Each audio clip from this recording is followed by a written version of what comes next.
पहला कुरिन्थियों 13 अध्याय 8 से 10 पद। प्रेम कभी टलता नहीं। भविष्यवाणियां हो तो समाप्त हो जाएंगी, भाषाएं हो तो जाती रहेंगी, ज्ञान हो तो मिट जाएगा, क्योंकि हमारा ज्ञान अधूरा है और हमारी भविष्यवाणी अधूरी। परंतु जब सर्वसिद्ध आएगा तो अधूरा मिट जाएगा।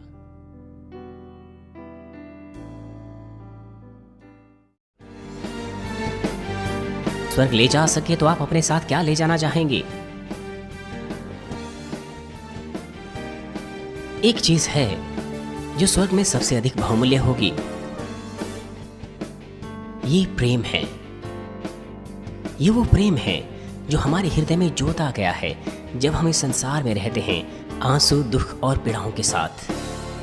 प्रेम कुछ ऐसा है जिसे आप स्वर्ग ले जा सकते हैं, कुछ ऐसा है जिसे सदाकाल के लिए स्वर्ग में हम अपने पास रख सकते हैं। आत्मिक प्रेम अध्याय क्यों प्रेम के अनंत स्वभाव पर आकर समाप्त होता है? ये इसीलिए कि विश्वासियों से ये विनती करता है कि वो अपने अंदर प्रेम जोते, क्योंकि प्रेम ही अनंत है। जब हम स्वर्ग में जाएंगे तो जो बचेगा वो केवल प्रेम होगा, केवल प्रेम ही अनंत है। स्वर्ग में हमें पूरी सामर्थ्य, पूरा ज्ञान मिलेगा जिसकी तुलना इस धरती की चीजों से नहीं की जा सकती। लेकिन यहाँ तक कि वो ज्ञान और वो सामर्थ्य भी आपके निवास स्थानों के अनुसार अलग अलग होगी। प्रेम की गहराई के साथ भी यही लागू होता है। मैं प्रभु के नाम से प्रार्थना करता हूँ कि आप नए यरूशलेम में जा सकें, स्वर्ग के बहुत से स्थानों में सबसे सिद्ध स्थान में।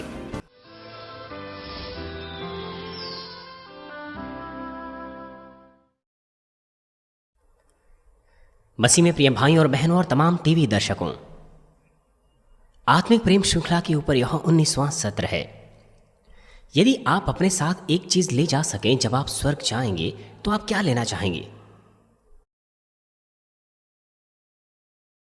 आप किस बारे में सोच रहे हैं? अगर आप कुछ इस धरती से कुछ ले भी जा सकें तो स्वर्ग में उसका कोई प्रयोग नहीं होगा। मान लीजिए आपके पास सोना है, हीरा है और दूसरे बहुमूल्य जेवर है। यदि आप उन्हें स्वर्ग ले जाएंगे तो उसका कोई इस्तेमाल नहीं होगा। मान लीजिए हम सोना अपने साथ ले जाएं, क्या स्वर्ग में उसका कोई इस्तेमाल होगा? स्वर्ग में जिस सड़क पर हम चलेंगे वो शुद्ध सोने की बनी हुई है। इस धरती से जो सोना आप ले जाएंगे उसका कोई प्रयोग नहीं होगा। साथ ही इस धरती का सबसे बहुमूल्य वस्तु भी, उसकी तुलना स्वर्ग में किसी बात से नहीं की जा सकती। ऐसी चीजें जिसे आप इस धरती पर बहुत पसंद करते हैं, बहुमूल्य समझते हैं, वो उन चीजों से बेहतर नहीं है जो आपके पास स्वर्गीय निवास स्थानों में होगा। पिता परमेश्वर ने जो आपके स्वर्गीय निवास स्थानों में तैयार किया है वो बहुत सुंदर और बहुमूल्य है।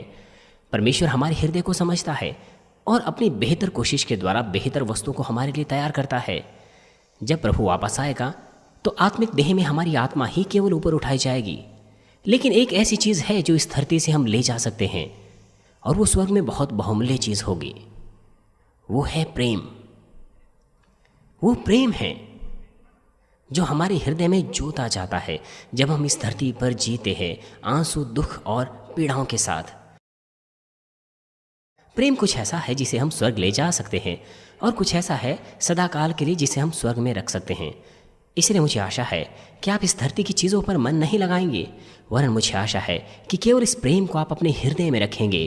मैं प्रभु के नाम से प्रार्थना करता हूँ कि आप आनंद के साथ अपने आप को प्रभु की बाहों में पाएं, एक सुंदर दुल्हन के समान जो पूरी तरह से अपने हृदय में प्रेम से भरी हो।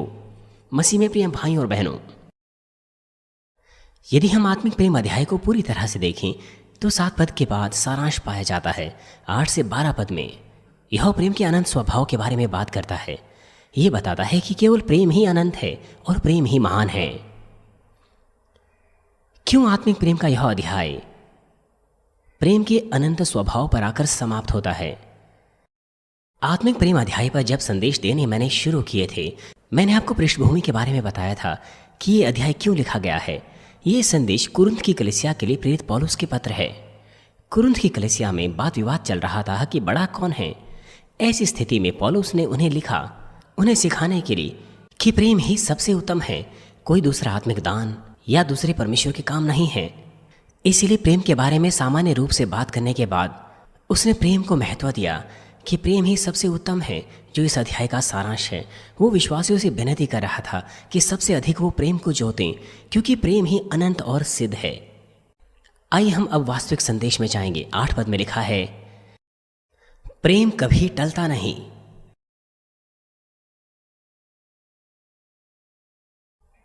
जब मनुष्य जुताई समाप्त हो जाएगी, जब हम स्वर्ग के राज्य में जाएंगे, तो इस धरती की सारी चीज़ें खत्म हो जाएगी।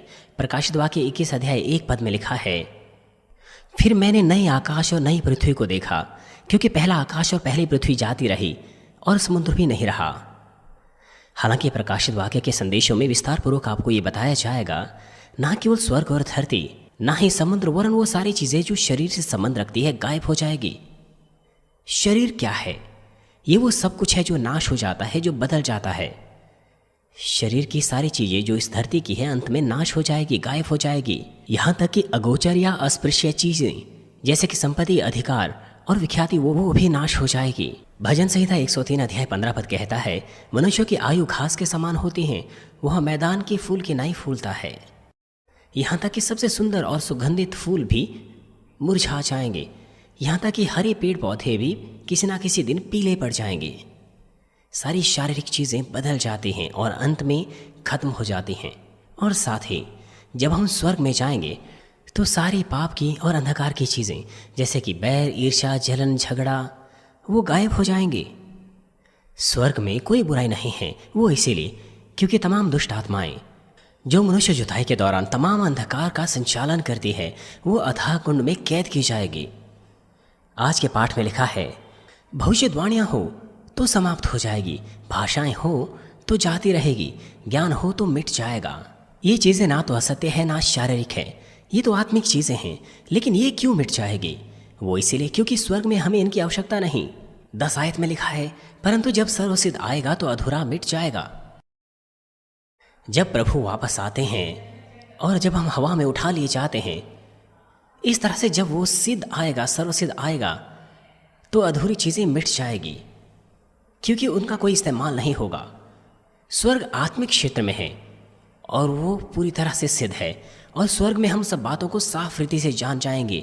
भविष्यवाणियाँ, भाषाएं और ज्ञान, उनकी आवश्यकता केवल तभी होती है जब हम इस सीमित देह में इस धरती पर रह रहे हैं। हम भविष्यवाणियों के द्वारा आने वाली चीज़ों के बारे में जानते हैं। बाइबल की भविष्यवाणियों के द्वारा हम जानते हैं कि प्रभु फिर से आने वाला है। हम जानते हैं कि एक न्याय होगा और हम स्वर्ग के राज्य में जाएंगे। जब परमेश्वर प्रकाशनों के द्वारा हमें बताता है तो हमें इस संसार की चीज़ों के बारे में पता चलता है और इस संसार की स्थितियों के बारे में, और साथ ही हम आत्मिक क्षेत्र की चीज़ों को भी जान सकते हैं या परमेश्वर की इच्छा को भी। लेकिन इन चीज़ों का ज्ञान केवल हमारे पास अधूरा होता है। यद्यपि हम परमेश्वर से साफ रूप से बात करें भी, भविष्यवाणियाँ करें भी, तो भी वह बिल्कुल अलग होगा उन बातों की तुलना में जब हम भविष्य में स्वर्ग में सब बातों को साफ रूप से समझेंगे। इस धरती पर हम केवल उन्हीं चीज़ों को जानते हैं जिन्हें हम देखते, छूते और सुनते हैं, तो भी सब बातों को हम सिद्धता से नहीं जानते। लेकिन आत्मिक संसार शारीरिक संसार से बिल्कुल अलग है, क्योंकि हमारा शारीरिक शरीर आत्मा के शरीर में बदल जाएगा, जो कि आत्मिक शरीर है। इसीलिए उस शरीर की कोई सीमाएं नहीं होगी। यहाँ तक कि वो चीज़ें जो अभी नहीं भी हुई है, उनके बारे में भी हम समय और दूरी को मिटाते हुए जान सकते हैं।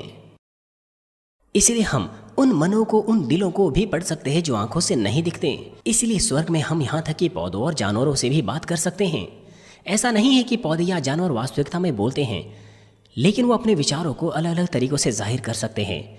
जानवर हमारे मन पढ़ेंगे और सुंदर तरकीबें करेंगे। कुछ पेड़ अपनी शाखाओं को हिला सकते हैं और फूल सुंदर सुगंध को दे सकते हैं। परमेश्वर के संतान पौधों और जानवरों के मनों को इस तरह से पढ़ सकते हैं। और साथ ही नए यरूशलेम में, जहाँ पर उन्हें बिल्कुल साफ प्रेरणा मिलती है, वो एक दूसरे के हृदय को यहाँ तक कि बिना बात किए ही समझ सकते हैं। साथ ही वो इतने उचित तरीके से समझते हैं, आत्मा में उसमें कोई गलती या कोई ना समझ नहीं होती। आदम के पाप करने से पहले जब वो जीवित आत्मा था, वो सब बातों पर अधिकार रख सकता था। वो इसीलिए क्योंकि वो सब बातों के बारे में जानता था और परमेश्वर से बातचीत करता था। लेकिन उसके गिर जाने के बाद पाप में उसकी आत्मा मर गई और वो शरीर का मनुष्य बन गया, और फिर वो परमेश्वर से बातचीत नहीं कर पाया। यहाँ तक कि इस धरती पर भी जिनके अंदर दुष्टात्माओं के या भूतों के काम होते हैं, वो भी बता सकते हैं कि बीते काल में क्या हुआ है। वो भी मनुष्यों के विचारों को पढ़ सकते हैं, क्योंकि भूत आत्मिक प्राणी होते हैं। इसलिए वो शरीर के जन के मन और दिलों को पढ़ सकते हैं। लेकिन वो उन लोगों के जो आत्मा के लोग हैं, उनके मनों और दिलों को नहीं पढ़ सकते, केवल परमेश्वर कर सकता है। इसलिए स्वर्ग के राज्य में हम स्वयं ही आत्मा बन जाएंगे। तो फिर सब बातों को हम कितनी साफ रीति से जान जाएंगे। आपको मुझे सही तरीके से सुनना है। शत्रु, दुष्ट और शैतान वो नहीं जानता है कि भविष्य में क्या होगा, वो नहीं जानते हैं। वो वही जानते हैं जो कुछ आपने पहले किया है, लेकिन क्या होने वाला है आपके साथ भविष्य में वो नहीं जानते हैं। उसे केवल परमेश्वर जानता है। तो फिर हम साफ रीति से पिता परमेश्वर और प्रभु के हृदय को भी समझ पाएंगे। यहाँ तक कि हम समझ पाएंगे कि पिता परमेश्वर का हृदय किस प्रकार का था जब इस धरती पर हमारी जुताई हो रही थी, और प्रभु का हृदय क्या था जब वो क्रूस उठा रहे थे। वो चीज़ें जिन्हें हम भविष्यवाणियों के द्वारा इस धरती पर जानते हैं वो छोटी हैं, लेकिन जब सर्वसिद्ध आएगा तो भविष्यवाणियाँ दूर हो जाएगी। भाषाओं के साथ भी ऐसा ही है। यहाँ पर भाषाएं अलग अलग भाषाओं को दर्शाती हैं। इस धरती पर हमारे पास बहुत सारी भाषाएं हैं। हालांकि एक ऐसा समय था जब सब मनुष्य एक ही भाषा बोलते थे, लेकिन परमेश्वर के विरुद्ध खड़ा होने के लिए जब से उन्होंने बाबुल का गुम्मट बनाया, उसके बाद अलग अलग भाषाएं परिणाम स्वरूप उत्पन्न हुई, ताकि इस तरह की अधार्मिकता फिर ना हो। इसलिए परमेश्वर ने भाषाओं में विभिन्नता डाली। इस कारण से लोग एक दूसरे को पूरी तरह से नहीं समझ पाए। दूसरों से बात करने के लिए जो दूसरी भाषाएं बोलते हैं, हमें उनकी भाषा सीखनी पड़ती है। हृदय और विचारों को बांटने के लिए हमें बहुत सा समय और प्रयास करने पड़ते हैं। सबसे असुविधाजनक चीज़ जो मेरे लिए होती है जब मैं विदेशों में जाता हूँ, वो है भाषा की समस्या। कभी कभार मेरा संदेश 3 बार या 4 बार उसका अनुवाद किया जाता है। जब मैं तंजानिया गया था 1990 के दशक में, तो मेरे संदेश का अनुवाद 3 भाषाओं में करना पड़ा। मैंने कोरिया भाषा में संदेश दिया, उसका अनुवाद फिर इंग्लिश में हुआ, और उसके बाद किसी अफ्रीकन भाषा में, और अंत में मासाई भाषा में उसका अनुवाद किया गया। मैं मासाई जाति के अफ्रीका के एक गांव में गया था। वहां पर मेरे संदेश का इस तरह से अनुवाद करना पड़ा। इसलिए यह बहुत असुविधाजनक था, बहुत मुश्किल था।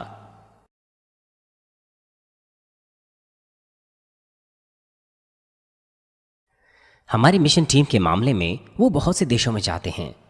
अनुवाद करना, स्तुतियों की स्थानीय भाषाओं में तैयारी करना, उन्हें बहुत सा समय, बहुत से प्रयास करने पड़ते हैं। ये कुछ ऐसा काम नहीं जो आसानी से होता हो। चाहे हम एक ही भाषा क्यों ना बोले, तो भी दूसरे लोगों के हृदय और विचारों को हम तेजी से नहीं समझ सकते। चाहे हमारा बोलने का प्रवाह कितना ही अच्छा क्यों ना हो, तो भी हमारे हृदय और विचारों को व्यक्त करना 100% संभव नहीं होता है। हमारी बातों से गलतफहमी और लड़ाइयाँ उत्पन्न हो सकती हैं, और बातों में भी बहुत सी गलतियाँ होती हैं। लेकिन जब हम स्वर्ग जाएंगे, इन बातों की हमें चिंता नहीं होगी। वहाँ केवल एक ही भाषा होगी स्वर्ग में। इसलिए वहाँ चिंता करने की आवश्यकता नहीं कि हम दूसरे को नहीं समझ पा रहे। स्वर्ग की भाषा, उसमें केवल सुंदर और अच्छी बातें पाई जाती हैं। वो इसीलिए क्योंकि स्वर्ग में कोई बुराई नहीं, क्योंकि भला हृदय जैसा है वैसे ही व्यक्त होता है। इसीलिए वहाँ कोई गलतफहमी और ना ही कोई पक्षपात होगा। वहाँ पर शरीर का कोई विचार नहीं होगा, कोई काल्पनिक विचार नहीं होगा, क्योंकि वे सब आत्मा के लोग होंगे। इसीलिए उचित रूप से वे एक दूसरे को समझेंगे। प्रत्येक बातों में दूसरों का ध्यान, प्रेम और दूसरों के लिए सेवा पाई जाएगी, और यह बहुत ही सुवक्त होगी, बहुत ही सुंदर होगी, पिता के हृदय को छुएगी। यहाँ तक कि इस धरती के सबसे अच्छे वक्ता या उद्घोषक की तुलना स्वर्गीय भाषा से नहीं की जा सकती। ज्ञान के साथ भी यही लागू होता है। यहाँ पर ज्ञान उस ज्ञान को दर्शाता है जो परमेश्वर के वचन का ज्ञान है। इस धरती पर जीते समय हम परिश्रम पूर्वक परमेश्वर का वचन सीखते हैं। बाइबल की 66 किताबों से हम सीखते हैं कि हम कैसे उद्धार पा सकते हैं और अनंत जीवन पा सकते हैं। जब हम पढ़ते हैं, वचन को सुनते हैं, तो हम समझते हैं कि परमेश्वर की इच्छा क्या है और सत्य क्या है। साथ ही हम परमेश्वर के बारे में सीखते हैं जो कि आत्मा है, और आत्मिक संसार के बारे में सीखते हैं। लेकिन जब हम स्वर्ग जाएंगे, हम उन सब बातों को समझ लेंगे जो कुछ हम यहां सीख रहे हैं। इसीलिए स्वर्ग में हम इस धरती की चीज़ों को नहीं सीखेंगे, वरन आत्मा की गहरी बातों को सीखेंगे। उन बातों को सीखेंगे जिन्हें हम इस धरती पर शरीर की सीमा के कारण नहीं समझ पाते थे। उदाहरण के लिए, आप जो इस चर्च में हैं, आप आत्मिक क्षेत्र के बारे में सीख रहे हैं। वास्तविकता में वो बहुत गहरा ज्ञान है, आत्मिक ज्ञान है, समझने के लिए बिल्कुल आसान नहीं है। यीशु के चिन्ह के साथ भी ऐसा ही है। जो वो पानी पर चल रहा था, सूरज और चांद को रोकने के बारे में भी यही है। हम संसारिक ज्ञान और विज्ञान से इसे नहीं समझ सकते, इसलिए हमें बेहतर तरीके से समझाने के लिए परमेश्वर हमें व्यवहारिक अनुभवों को देते हैं कि हम देख सके, उन्हें छू सके। वो हमें धीरे धीरे कदम दर कदम सिखाते हैं। और अब यदि आपसे कहा जाए कि आप इन सब बातों पर विश्वास ना करो, तो इससे आपको असुविधा हो सकती है। मेरा मतलब है, जब आप इन सब बातों पर विश्वास करें तो आपको सुविधा होगी। सूरज और चांद को रोकना, लाल समुद्र को 2 भागों में बांटना, यरीहो के शहर का नाश होना। आप इन सब बातों पर विश्वास कर सकते हैं। क्यों? क्योंकि आपके हृदय में कोई संदेह नहीं होगा। इन्हें समझने में आपको कितना लंबा समय लगता है? कुछ लोग तो पहली बार ही विश्वास कर लेते हैं, लेकिन कुछ ऐसे हैं जिनको 1 या 2 साल लग जाता है, और कुछ ऐसे हैं जिनको 10 साल लग जाते हैं। क्योंकि आपने तमाम चिन्हों, चमत्कार और परमेश्वर के चमत्कारों को देखा जो बाइबल में लिखे हैं, इसलिए अब आप सब बातों पर विश्वास कर सकते हैं। जब आपके ऊपर दबाव डाला जाता है कि आप दूसरों की बातों पर विश्वास करो, तब आप विश्वास नहीं कर पाते। लेकिन आपको तमाम चिन्हों, चमत्कार और अद्भुत कामों को विश्वास करना है, इन्हें विज्ञान के द्वारा नहीं समझा जा सकता। क्योंकि आप स्वयं से परमेश्वर के काम देखते हैं, इसीलिए आप विश्वास कर सकते हैं। आप जानते हैं कि ये सब सत्य है। आप जानते हैं कि वो सब सत्य है। लेकिन जब हम स्वर्ग जाएंगे, हमारे पास शरीर की कोई सीमा नहीं होगी, इसलिए उन आत्मिक चीजों को हम समझ पाएंगे जो असीमित है। हम समझेंगे कि परमेश्वर ने कैसे स्वर्ग और धरती को बनाया, और उनमें सब बातों को अपने वचन के द्वारा, और आत्मिक संसार कैसे संचालित होता है, और इस तरह की बातें। हमारे छोटे से दोस्त जिहो किम ने 2 साल से भी कम समय में 3500 चाइनीज अक्षरों को याद कर लिया था। एक समाचार है जिसमें इसका परिचय है कि कैसे उसने तमाम अक्षरों को याद किया और पहली डिग्री का सर्टिफिकेट प्राप्त किया। ये भेद बहुत साधारण है। उसे अक्षर लिखने बहुत पसंद है, इसीलिए वो लगातार उन्हें लिखता था। जितने अधिक पेचीदा वो अक्षर होते थे, उतने ही बेहतर उसे वो पसंद आते थे। बार बार वो उन्हें लिखता था। इसीलिए प्राथमिक कक्षा में जाने से पहले 2 साल से भी कम समय में 3500 चाइनीज अक्षरों को उसने पढ़ लिया था, सीख लिया था।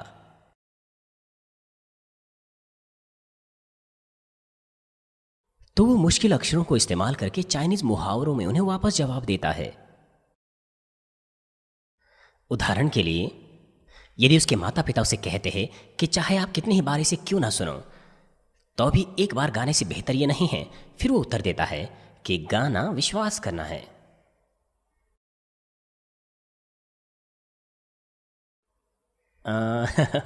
मैं निश्चित नहीं हूं कि अगर आप इसे अच्छे से समझ पाएं जब इसका अनुवाद हिंदी में हो रहा है। मैं सोचता हूं कि उसके माता पिता को अब उसे बात करना मुश्किल लगता है। जो भी है, यहां तक कि किसी ने भी उसे नहीं सिखाया, तो भी उसने स्वयं सब कुछ पढ़ा। उसे चाइनीज अक्षर अच्छे लगते हैं, वो बार बार उन्हें लिखता था, और वो चाइनीज अक्षरों में एक विशेषज्ञ बन गया, और उसे पहली डिग्री का सर्टिफिकेट मिला। अब वो उसे कॉलेज के खर्चों के लिए इस्तेमाल कर सकता है। अब उसे सौभाग्य मिल सकता है, जैसे सैमसंग कंपनी है, उसमें उसे नौकरी मिल सकती है। हालांकि अभी तो वो केवल पहली कक्षा में है, लेकिन सरकार से उसे बहुत से लाभ मिल सकते हैं। आत्मिक क्षेत्र के साथ भी ऐसा ही है। क्योंकि आपने उसे सुनने में आनंद लिया, उसे समझने की कोशिश की, इसलिए अब आप समझ सकते हैं, अब आप विश्वास कर सकते हैं कि एक आत्मिक संसार है, आत्मिक क्षेत्र है, और आप उसका अनुभव कर सकते हैं। सत्य का ज्ञान, आत्मिक संसार का ज्ञान, वो बहुत विशाल है। वो ज्ञान जो इस धरती पर हम पाते हैं, वो बहुत ही छोटा है अगर उसकी तुलना करें। उद्धार पाने के लिए जो कुछ हमें आवश्यक है, स्वर्ग जाने के लिए जो कुछ आवश्यक है, वो केवल उतना ही है। उदाहरण के लिए, हम सुनते और सीखते हैं इस तरह की बातें जैसे कि एक दूसरे से प्रेम रखो, ईर्ष्या मत रखो, जलन मत रखो, और इस तरह से। लेकिन स्वर्ग में केवल प्रेम है, इसलिए इस तरह के ज्ञान की हमें वहां आवश्यकता नहीं है।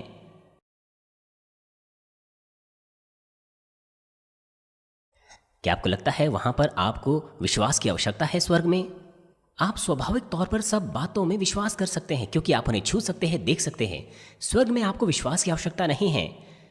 आपको वहां नहीं कहा जाएगा कि आप सिद्ध विश्वास साधो या आत्मिक विश्वास साधो। आपने पहले से ही सब प्रकार की बुराई को दूर कर दिया है, इसलिए वहां पर ईर्ष्या, बैर, जलन, इन बातों को दूर करने की आवश्यकता नहीं, क्योंकि आपके पास वो नहीं होगा।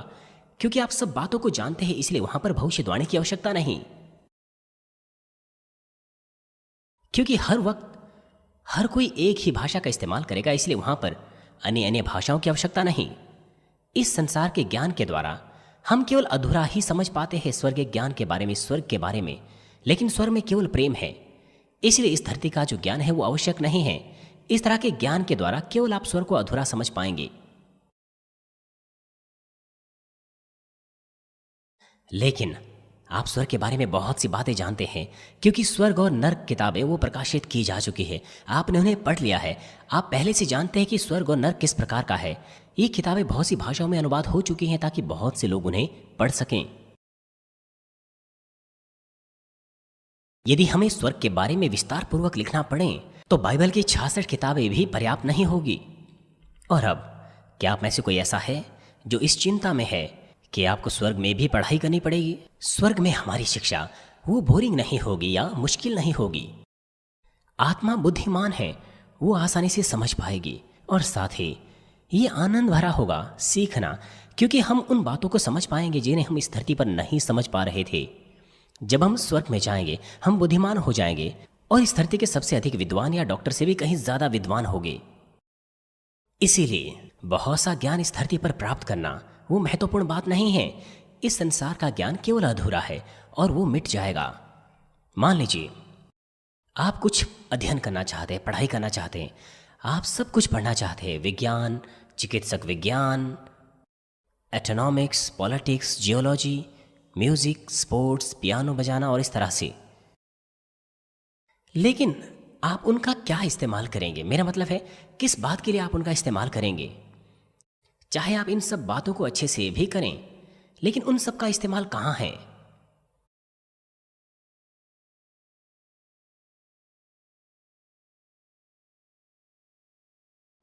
आप एक ही पत्थर से दो पक्षी नहीं मार सकते।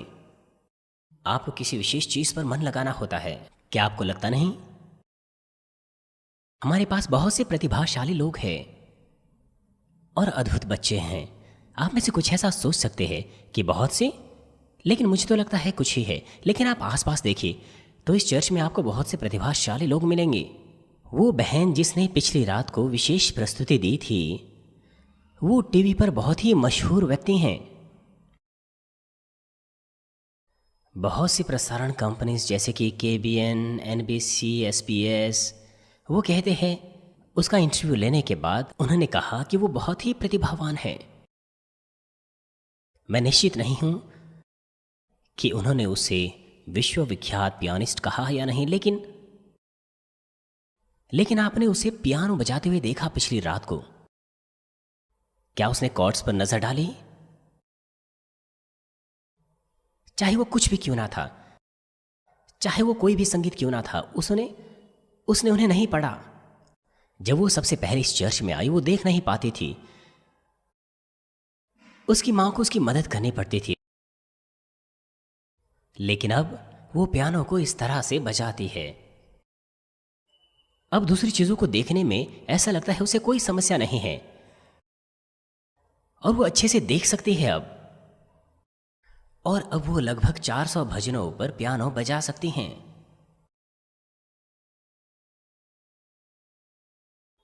उसके बावजूद भी वो स्क्रीन को नहीं देखती है, वो उन्हें याद करती हैं। आपने उसको पिछले कल देखा। क्या वो कॉर्ड्स को देख रही थी? बिल्कुल नहीं। और इसे भी बढ़कर वो पियानो को उल्टा भी बजाती हैं। पियानो के सामने वो उल्टी फिर जाती हैं और उसे बजाती हैं। पीछे दोनों हाथों को करके वो बजाती हैं और वो बहुत अच्छा बजाती हैं। 400 भजनों को बिना कॉर्ड्स को देखे वो बजाते हैं। इसीलिए उसे विश्वविख्यात प्रतिभाशाली पियानिस्ट कहा जाता है। हमारे पास इस तरह के प्रतिभावान लोग हैं इस चर्च में। आत्मा में प्रतिभावान हैं, विश्व के सबसे अधिक चहेता खिलाड़ी हैं, बहुत से सेलिब्रिटीज है और निजी ऑर्केस्ट्रा है। ये संसार में एकमात्र अकेला क्रिश्चियन ऑर्केस्ट्रा है।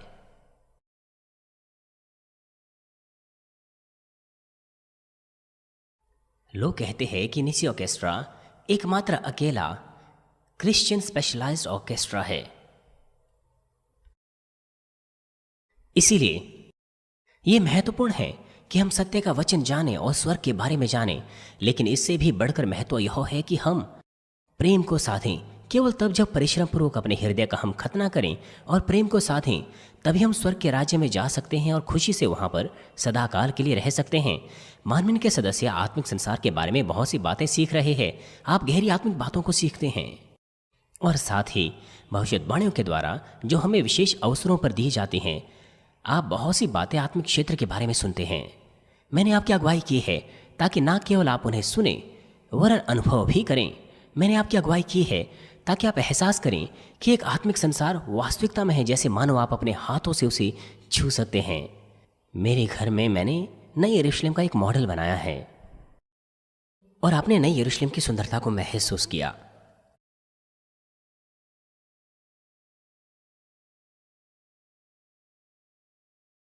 आप सिर्फ उस मॉडल का एक हिस्सा देख रहे हैं, लेकिन मैं ये नहीं कह रहा कि स्वर्ग ऐसा ही दिखता है। स्वर्ग कहीं ज्यादा इससे कहीं ज्यादा सुंदर है। यह आपकी कल्पनाओं से परे है।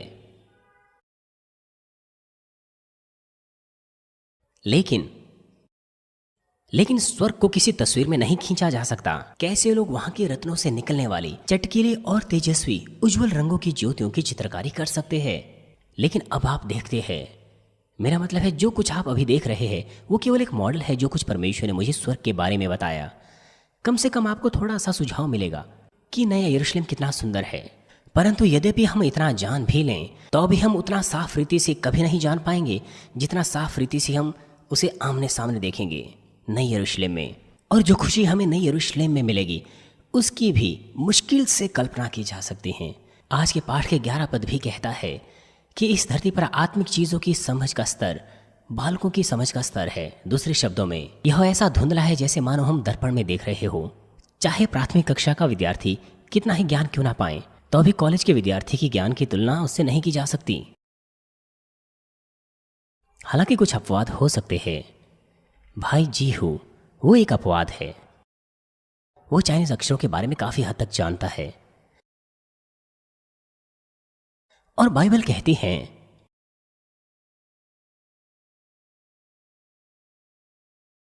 कि यह धुंधला है जैसे मानो हम दर्पण में देख रहे हैं।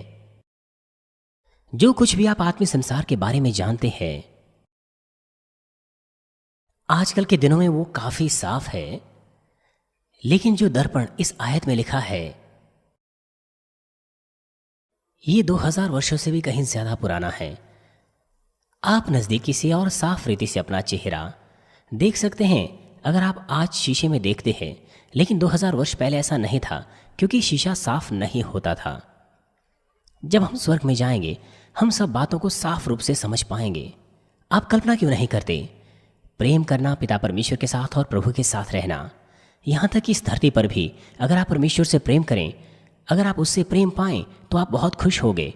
आप परमेश्वर के प्रेम को उसी सीमा तक महसूस करते हैं जिस सीमा तक आप उससे प्रेम करते हैं। आप पहले प्रेम के समय को याद कीजिए। आप कितने खुश हुआ करते थे। शादी करने से पहले आप खुश थे। जब आप प्रेम प्रसंग में थे आप बहुत खुश रहते थे। आप उन्हें दिन के अंत में बाय भी नहीं कहना चाहते थे, इसलिए आपने शादी की। लेकिन अब आप कितने खुश हैं शादी करने के बाद, जब आपने उससे शादी की जिससे आप अधिक प्रेम करते थे। अगर आपका प्रेम नहीं बदला है अब तक, तो आप संसार के सबसे अधिक खुशनुमा व्यक्ति होंगे। यहां तक कि स्वर्ग जाने से पहले ही आप स्वर्ग का स्वाद चख सकते हैं अगर आपका प्रेम ना बदले। आप अब खुश होने चाहिए उस समय की तुलना में जब आप उससे मिला करते थे। लेकिन सत्य यह है कि अब आप खुश नहीं हैं। बहुत सी अभाग्यवश चीजें हो रही है जब आप अपने पति या पत्नी के साथ आत्मिक प्रेम करते हैं तो वे बदल जाएंगे। जैसे मेरी पत्नी और तीनों बेटियां बदल गई। प्रेम गहरा और गहरा होता जाएगा। मेरी पत्नी और मेरे बच्चों का प्रेम कभी नहीं बदला है। मानविन प्रेयर सेंटर के प्रेसिडेंट को मैंने दानियल प्रार्थना सभा की अगुवाई करते हुए GCN चैनल पर देखा और एक दिन वो बता रही थी कि वो मेरे साथ सही से समय नहीं बिता पाई। वो ठीक कह रही थी। मुझे चर्च जाना पड़ता था। असंख्य लोग वहां इंतजार कर रहे होते थे मेरी प्रार्थनाओं को ग्रहण करने के लिए। जब वो मेरे पास आती थी और जब मुझसे वो कहती थी, जब मैं कपड़े बदल रहा होता था, जब वो मेरे पास आती थी बिना किसी सूचना के, वो मुझसे मिल नहीं पाती थी। इसलिए उन्हें समय को 1 महीने पहले या 2 महीने पहले ही बुक करना पड़ता था।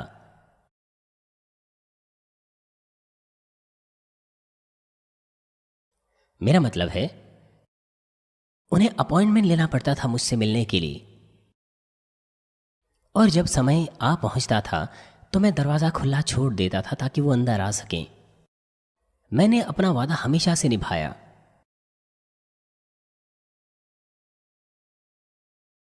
जो भी है, ये कितना अच्छा है यदि दोनों पति और पत्नी एक दूसरे को याद करें बहुत ज़्यादा, जैसे कि हम करते हैं।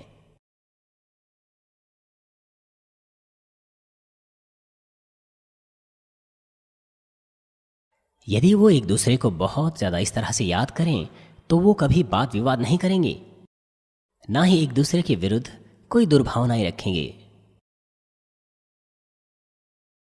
जो कुछ भी मेरी पत्नी मुझसे मांगती है मैं उसे देता हूं।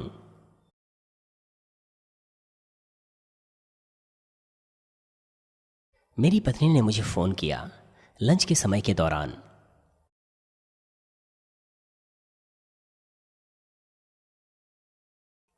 किसी ने मुझसे कहा था कि मेरी पत्नी का फ़ोन आया है और मैंने उनसे पूछा कि क्या बात है, और उन्होंने कहा कि इज़राइल के लिए आपकी यात्रा अच्छी हो। उन्होंने कहा कि उन्होंने ठंडे नूडल तैयार किए हैं क्योंकि मैं इज़राइल जा रहा था, इसीलिए सादे नूडल के बजाय वो मुझे ठंडे नूडल देना चाहती थी।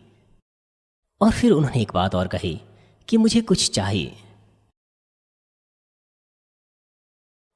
उन्होंने मुझे कुछ धनराशि कही जो मुझे अभी याद नहीं है।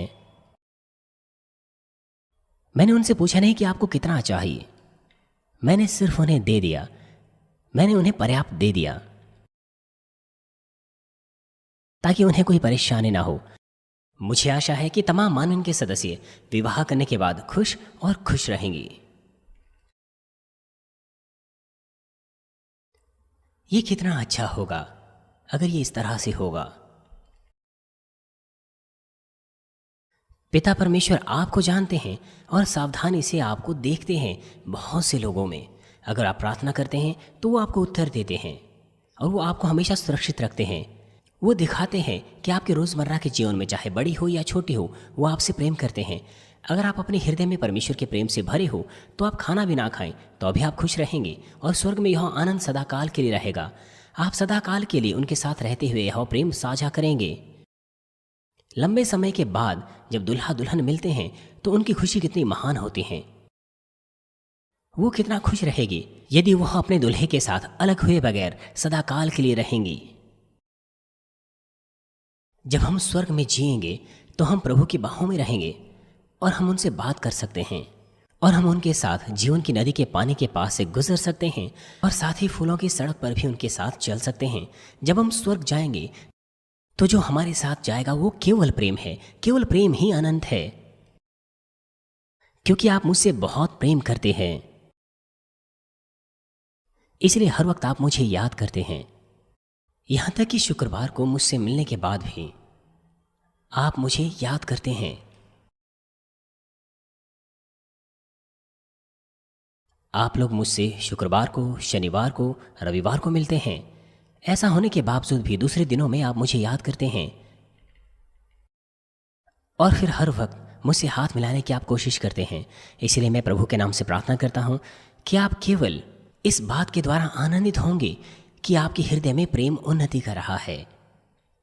आइए मैं आपको सारांश दूंगा। मसीह में प्रिय भाइयों और बहनों, मान लीजिए हम एक कंप्यूटर को किसी ऐसे व्यक्ति को दिखा रहे हैं जो कुछ सैकड़ों सालों पहले जीता था। क्या वो उसके बहुमूल्य को समझेगा? वो कभी भी उसके बहुमूल्य को नहीं समझ पाएगा। चाहे कोई कितनी ही बहुमूल्य चीज क्यों ना हो, उसका कोई प्रयोग नहीं होगा अगर आप उसके बहुमूल्य को ना समझें। लूका 8:10 में लिखा है, और उसने कहा, तुमको परमेश्वर के राज्य के भेदों की समझ दी गई हैं, पर औरों को दृष्टांतों में सुनाया जाता है, इसलिए कि वे देखते हुए भी ना देखें और सुनते हुए भी ना समझें। शरीर का व्यक्ति कैसे आत्मा के व्यक्ति को समझ सकता है?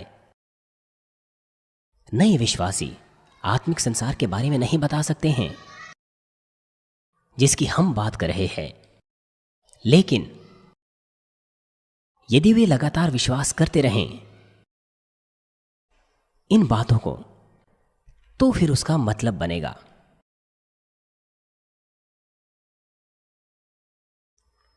और आपने उन्हें देखा है। मैं फाइन आर्ट्स के बारे में कुछ नहीं जानता हूं। तस्वीरें देखना मुझे अच्छा लगता है, लेकिन कुछ दूसरे विख्यात चित्रकारों की चित्रकारी में समझ नहीं पाता हूं। कमरे में लगी हुई वह तस्वीर चित्रकारी, मैं उसे समझ नहीं पाता था। जब मैं दूसरे सदस्यों से मेरे आसपास जो होते थे उनसे पूछता था,